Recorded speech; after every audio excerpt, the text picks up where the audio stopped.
सो आए बच्चों, आज हम पढ़ने वाले हैं लिविंग वर्ल्ड के बारे में। बहुत ही ज्यादा सिंपल टॉपिक है, बहुत ही ज्यादा आसान टॉपिक है। इसमें से ज्यादा क्वेश्चन तो नहीं आते, एक दो आते हैं, बट इंपॉर्टेंट है क्योंकि इस पे पूरा बायोलॉजी का सिलेबस बेस है। सो आज हम पढ़ेंगे लिविंग वर्ल्ड। उसके थोड़ा ब्रीफ दे देता हूँ आप लोगों को। आज हम पढ़ने वाले हैं differentiate between what is living and non living. आज हम बात करने वाले हैं डिफरेंट लेवल ऑफ क्लासिफिकेशन के बारे में। मतलब एक स्पीशीज होता है, दूसरा किंगडम होता है, उसके बीच में कितने अदर क्लासेस आते हैं उसके बारे में। And the most important topic from this chapter is binomial nomenclature. बहुत ही ज्यादा सिंपल टॉपिक है, बट लोग बहुत ही ज्यादा कॉम्प्लेक्स पढ़ाते हैं इसे। सो ये वीडियो बहुत ही ज्यादा फास्ट खत्म करेंगे। सो पहले बात करेंगे व्हाट इज लिविंग। सबको पता है, लाइक सिंपल 10वीं के बच्चे को से भी तुम पूछ लो कि व्हाट इज लिविंग, वो सिंपल आंसर देगा कि everything which has life and which can survive is living. So simple definition, इसको ज्यादा कॉम्प्लिकेट नहीं करेंगे।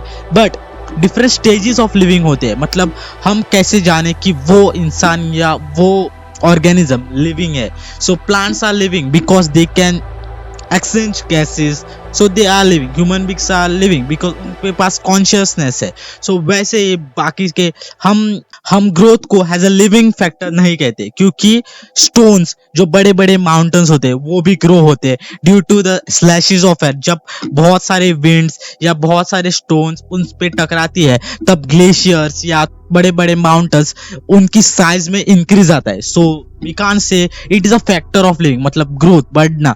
Reproduction is a factor of living क्योंकि ह्यूमन बींग्स रिप्रोड्यूस कर सकते हैं, बट इसे हम एक फैक्टर नहीं कहते क्योंकि म्यूल्स मतलब गधे, तुम लोग नहीं गधे, सो गधे रिप्रोड्यूस नहीं कर सकते काफी सारे क्योंकि वो स्टराइल होते हैं, और स्टराइल ह्यूमन कपल भी होते हैं जो रिप्रोड्यूस नहीं करते। सो इसे हम एक फीचर नहीं मानते, बट ये लिविंग ऑर्गेनिज्म में मिलता है। सो फीचर है कॉन्शियसनेस। मतलब कॉन्शियसनेस मतलब अपने एनवायरमेंट की समझ, जो सिर्फ इंसानों में नहीं होती है और थोड़े थोड़े प्लांट्स में होती है, जैसे थोड़े थोड़े प्लांट्स में होती है। सो इफ तुम्हें कोई चिमटा काटता है या कोई तुम्हें बाहर कोई स्मेल आ रही, वो सिर्फ इंसान या एक पेड़ बता सकता है, like pitcher plant and all, क्योंकि उनके पास ही सेल्फ कॉन्शियसनेस होती है। So this self conscious is a deficient property of living organism. Simple है, ज्यादा कॉम्प्लिकेट नहीं करेंगे। बाद में हम बात करने वाले हैं different species, different classification. So order क्या होता है, पहली होती है स्पीसीज, देन उसका जीनस, जीनस के बाद उसकी फैमिली होती है, उसके बाद उसका ऑर्डर, बाद में क्लास आता है, बाद में फाइलम और डिवीजन। डिफरेंशिएट, प्लांट्स में फाइलम होता है, डिवीजन एनिमल्स में होता है। सो सिंपल नहीं, एनिमल्स में फाइलम होता है और प्लांट्स में डिवीजन। आप यहाँ फंस सकते हो। So this is very important. And last होता है किंगडम। ऐसे एनिमल किंगडम होता है, प्लांट किंगडम होता है, जो अगले आने वाले चैप्टर्स में आएंगे, और वो बहुत ही ज्यादा सिंपल चैप्टर्स है।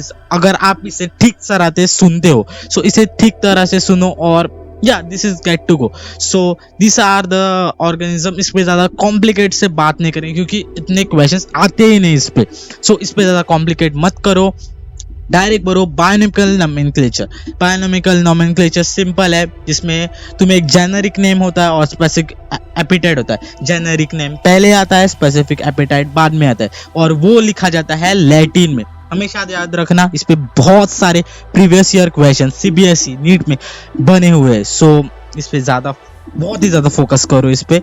और या बायोनॉमिकल नोमेनक्लेचर में ज्यादा कुछ नहीं है, तुम्हें सिर्फ नाम पता होना चाहिए, लाइक मैंजीफेरा इंडिका, और तुम्हें पता होना चाहिए मैंजीफेरा क्या है, वो एक जीनस है, और इंडिका उसका स्पेसिफिक एपिटाइट या स्पीसीज नेम है। मतलब इंडिका उसका स्पेसिफिक नेम है। यही पार्ट होना चाहिए क्योंकि ये क्वेश्चंस आते हैं, और बहुत सारे आते हैं। बहुत सारे मतलब एक ही क्वेश्चन आएगा, ज्यादा नहीं। बाद में तुम्हें सब लोगों को पता है व्हाट इज म्यूजियम। म्यूजियम में ड्राइड या एनिमल्स की स्पीसीज के बोन्स ऐसे रखे हुए थे, ये सबको पता है।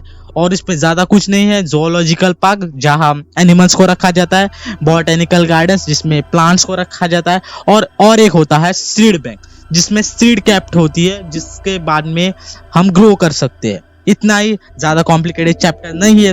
आपको ये सेशन पसंद आया होगा, छोटा सा, बहुत ही ज्यादा छोटा सेशन है, तो इसे लाइक कर दो, शेयर कर दो अपने दोस्तों से।